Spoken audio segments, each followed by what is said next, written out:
Good morning everyone, I am Jatin Verma. Welcome to this video for important news articles for 21st of July 2018. So guys, first of all I would like to introduce myself. I am Jatin Verma, an educator on Unacademy. You can follow me on Unacademy in order to access the daily news analysis which comes in both Hindi as well as English. अगर हिंदी में नहीं तो English में, दोनों में से एक language में डेली बेसिस पे अपलोड कर दिया जाता है. So guys, इसके अलावा फेसबुक ग्रुप है IAS तैयारी विद जतिन वर्मा. यहाँ पे time to time I keep on sharing the PDFs for important articles, for important stuff related to UPSC civil services exam, GS mains paper 1 से रिलेटेड ऐसे topic. आज का ऐसे टॉपिक हमने PDF वहाँ पे अपलोड कर दिया है, टेलीग्राम चैनल पे भी और फेसबुक ग्रुप पे भी. तीनों नाम से तीनों जगह पे आप सर्च कर सकते हो. फेसबुक IAS तैयारी with Jatin Verma, then Telegram पे भी, और देन यूट्यूब चैनल आप देख ही रहे हैं और इस यूट्यूब चैनल को सब्सक्राइब कर सकते हो. इसके साथ साथ पब्लिक एडमिनिस्ट्रेशन का भी एक ग्रुप है UPSC के लिए ऑन फेसबुक, तो ये ग्रुप भी आप सर्च कर सकते हो. मेरी प्रोफाइल जतिन वर्मा 0509 पे आपको ये सब मिल जाएगा. Now coming to the first article, trust vote sets the tone for 2019 poll. तो यहाँ पे नो ट्रस्ट मोशन जो लाया गया था, नो कॉन्फिडेंस मोशन, उसे डिफीट कर दिया गया एक तरह से. तो ये एक मतलब न्यूज़ है यहाँ पे कि नो कॉन्फिडेंस मोशन हमारे लिए इंपॉर्टेंट हो जाता है फॉर प्रीलिम्स 2019. और इसकी निटिग्रिटी जैसे कि स्पीकर किस अवस्था में स्पीकर जो है वोट कर सकते हैं और किस एवेन्यू में नहीं कर सकते, ये चीज़ रेलेवेंट रहेगी. GS mains paper 2 no confidence motion. Then Supreme Court collegium stands firm on Justice Joseph. अब यहाँ पे जस्टिस जोसेफ के केस में सुप्रीम कोर्ट ने दोबारा से उनका नाम ये जो है रिकमेंड किया है. कॉलेजियम बार बार अगर एक बार नाम रिजेक्ट हो जाता है, सेकंड टाइम अगर कॉलेजियम नाम को दोबारा से दोहराता है तो गवर्नमेंट के पास में, मिनिस्ट्री ऑफ लॉ के पास में कोई और एवेन्यू नहीं बचता. Government has nothing adverse against him on the basis of which his name could be rejected. तो ये कहना है कॉलेजियम का. अब जस्टिस जोसेफ जिन्होंने कि उत्तराखंड हाईकोर्ट के जस्टिस रहते हुए सरकार का जो केंद्र सरकार ने, सेंट्रल गवर्नमेंट ने वहां पे राष्ट्रपति शासन लगाया था. Presidents rule was involved in this state of Uttarakhand, लेकिन इन्होंने उसे रिपील किया था, इन्होंने उसे खारिज कर दिया था. तो उसके चलते ये कहा जा रहा था कमेंटेटर्स द्वारा, क्रिटिकल कमेंटेटर्स द्वारा, कि सरकार जस्टिस जोसेफ को, KM जोसेफ को पिनलाइज करने की कोशिश कर रही है by not elevating him to the level of Supreme Court जज. तो इसीलिए अब दोबारा से नाम दोहराया गया है. तो इसका मतलब अब गवर्नमेंट के पास में कोई और रास्ता नहीं बचेगा. देन इसे एनालाइज करेंगे कि किस बेसिस पे गवर्नमेंट ने कहा था कॉलेजियम में कितने जजेस होते हैं. DNA में अगेन पेज नंबर 2 की न्यूज है, Punjab stakes sole claim to Chandigarh. अब पंजाब का कहना है कि चंडीगढ़ जो कि 2 राज्यों की राजधानी है, Chandigarh is the capital of 2 states, Haryana and Punjab. तो अब पंजाब गवर्नमेंट का ये कहना है कि joint capital is an integral part of our state. It's another thing that we share this as capital with Haryana also. ये चीफ मिनिस्टर का कहना है. अब ये बेसिकली पंजाब जो है न्यूज में रह रहा है और यूटी का स्टेटस आपको थोड़ा जानना होगा यहाँ पे. तो पंजाब का इससे पहले नाम पेप्सू था और फिर चंडीगढ़ कैसे बना, हिमाचल कैसे बना, ये थोड़ा सा आपको एक्ट्स वगैरह पे देखना होगा जो M लक्ष्मीकांत के बैक एंड में दे रखा है, राइट. तो कुछ पेजेस में उसको आपको देखना होगा जहाँ पे कॉन्स्टिट्यूशनल अमेंडमेंट एक्ट दे रखे हैं. Then WhatsApp to cap the number of forwards to 5 chats per user. मतलब जो आप फॉरवर्डेड मैसेज करते हो तो इसमें सिर्फ 5 यूजर्स को ही आगे आप फॉरवर्ड कर पाओगे, लेकिन बाकी के कंट्रीज के लिए ये 20 रहेगा, क्योंकि इंडिया में गवर्नमेंट ने व्हाट्सएप से ये रूमर मॉनिटरिंग और ये जो पैनिक फैलाया जाता है इस एप्लीकेशन के थ्रू, उसके लिए सख्त कदम लेने को कहा है. तो WhatsApp is taking the concrete steps out here. Now current limit है 250 चैट्स, यानी कि लोग क्या करते हैं कि एक ही मैसेज को बार बार 250 लोगों तक भेज दिया जाता है. तो अब ये 5 ही फॉरवर्डेड मैसेज जो है 5 ही लोगों को आप भेज पाओगे. तो अब जोक्स वगैरह जो है थोड़ा कम हो जाएंगे और इसके साथ साथ रूमर मॉनिटरिंग भी कम हो जाएगी. This is a good step. Now बाकी की चीजें इसमें एनालाइज करेंगे. Crypto currencies will boost illegal transactions. RBI ने सुप्रीम कोर्ट के सामने यही कहा है, बिटकॉइन जैसी क्रिप्टो करेंसीज जो कि स्टेटलेस करेंसीज हैं, अगर उन्हें हम अलाउ कर देंगे तो फिर ये बेसिकली मनी लॉन्ड्रिंग और इलीगल ट्रांजैक्शन इससे बढ़ने लगेंगी. Then fault lines in landmark judgment. So I'll be analyzing this editorial right here on this YouTube channel in 1 or 1.5 hours from now. Background सारा कुछ इसका स्टडी करा जाएगा. आर्टिकल 338 क्या कहता है और प्रोसीजरल लैब्स कैसे है.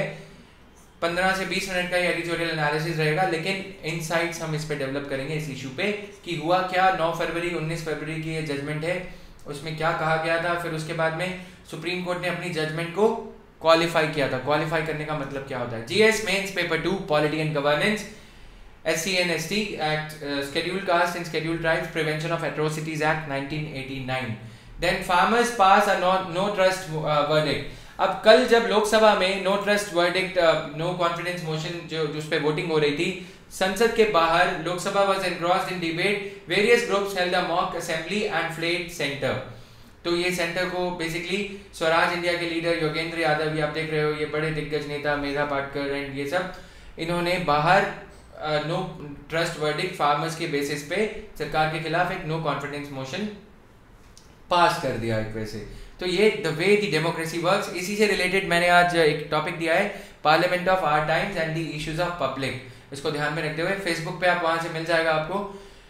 Then India to host US for 2+2 talks. 2+2 talks मतलब इंडिया के डिफेंस मिनिस्टर एंड इंडिया के foreign affairs minister, as you can see her smiling in the pic with a broad smile out there.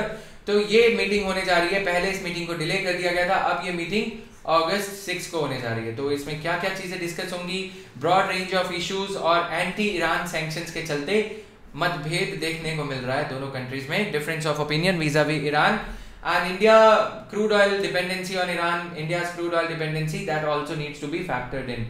Then packed agenda for PM on Africa trip to attend BRICS summit in South Africa and also visit Uganda and Rwanda from July 23 to 27। तो आप लोगों के लिए छोटा सा question है, बहुत ही cute सा, इन दोनों कंट्रीज की कैपिटल बताओगे और BRICS summit in South Africa, BRICS की स्थापना कब करी गई थी और साउथ अफ्रीका को उसमें कब एंट्री दी गई थी। ब्रिक्स पहले ब्रिक हुआ करता था, राइट। तो ब्रिक का एक्रोनिम किसने दिया था, ये क्वेश्चन 2011 प्रीलिम्स में शायद पूछा गया था, 2011-12 में, थोड़ा सा इसे भी देख लेना। देन ब्रिक्स बैंक और ये सब चीजें हम पढ़ेंगे DNA में। Rajnath to home minister Rajnath to launch SPC programme, student police cadet. तो इनको ट्रेनिंग दी जाएगी बच्चों को, project on tolerance, moral values, patience and ethics among others. यहाँ पे Rajya Sabha adjourned over lack of quorum. Page number 10 की ये न्यूज हमारे लिए। कोरम क्या होता है, 10% members, at least 1/10 of the members must be present at all times for house to transact its business. अगर हाउस को अपनी कार्यवाही आगे बढ़ानी है तो कम से कम 10% लोग, टोटल स्ट्रेंथ का जो इफेक्टिव स्ट्रेंथ है उसके 10% लोग प्रेजेंट होने चाहिए।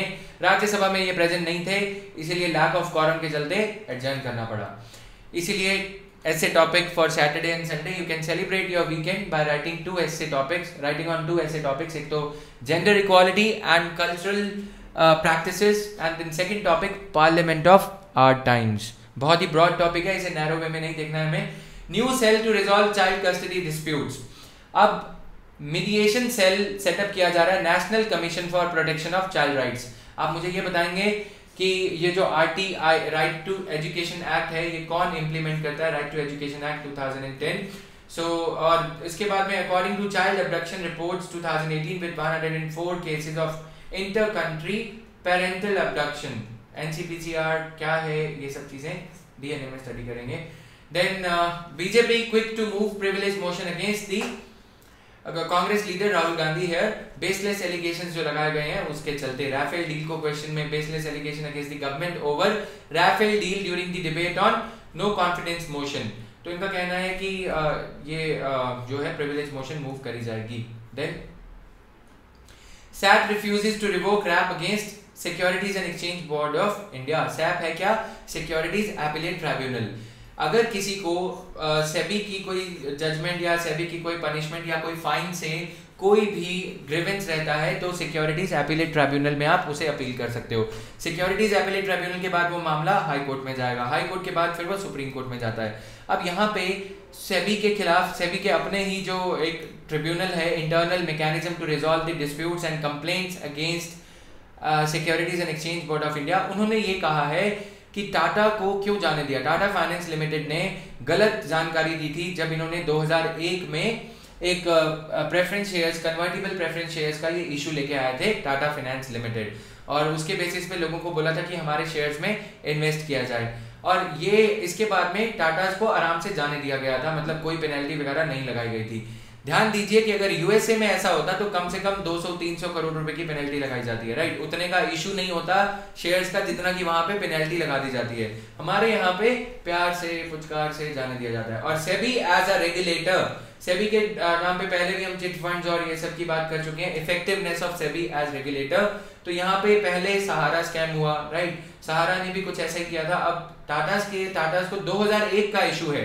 आप यहाँ पे टाइम लाइन पे भी ध्यान दीजिए, 2001 का इशू, सिक्योरिटीज अपीलेट ट्राइब्यूनल अब इसे डील कर रहा है। तो एक तो टाइम फैक्टर, दूसरा टाइम के बाद भी कुछ प्रॉपर नहीं है यहाँ पे, राइट। मतलब कि सेबी, हम सोचते हैं कि सेबी रक्षक है शेयर होल्डर्स का, लेकिन यहाँ पे ऐसा तो नहीं है कि मतलब कोई मतलब नेग्लिजेंस का एरर है, ये फिर मैलाफाइड इंटेंशन भी हो सकता है ऐसे केस में। देन जीएसटी काउंसिल में मल टैक्सिंग नेचुरल गैस। अब rationalisation of rates on sanitary pads, handicraft में also figure in the next meeting of GST council. 28th meeting जो जीएसटी काउंसिल की है उसमें ये मुद्दा उठाया जाएगा, डीएनए में से स्टडी करेंगे। Then ATM recalibration for new ₹100 note में टेक अ ईयर। नए नोट तो छप ही रहे हैं, लेकिन उसके साथ में एटीएम्स की जो ट्रेज होती हैं जिसमें इन नोटों को रखा जाता है, उनको भी रिकैलिब्रेट करना पड़ता है। Banks need enough supply of notes before tweaking the ATMs. अभी ₹100 के नोट्स भी कम हैं, ये सिर्फ अवेयरनेस के लिए।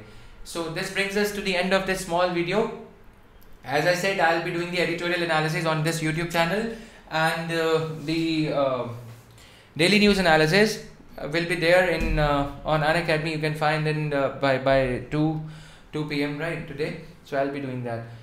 और एनालिसिस जो पिछले हफ्ते का है उसे भी मैं अपलोड कर दूंगा। कल का एनालिसिस अपलोड कर दिया गया था हिंदी में, और इंग्लिश में भी ये अपलोड कर दिया जाएगा। Thank you guys, thanks for watching and study well. Do write on those essay topics, please। उन essay topics पे लिखिए, कलम उठाइए, कलम से नहीं डरिए। एंड साथ साथ सैटरडे एंड संडे का जो आपने पिछले हफ्ते में जो भी कवर करा है वो सब चीज़ें रिवाइज हो जानी चाहिए, right. I will keep on reminding these things, small things, and stay motivated. Thank you, bye bye.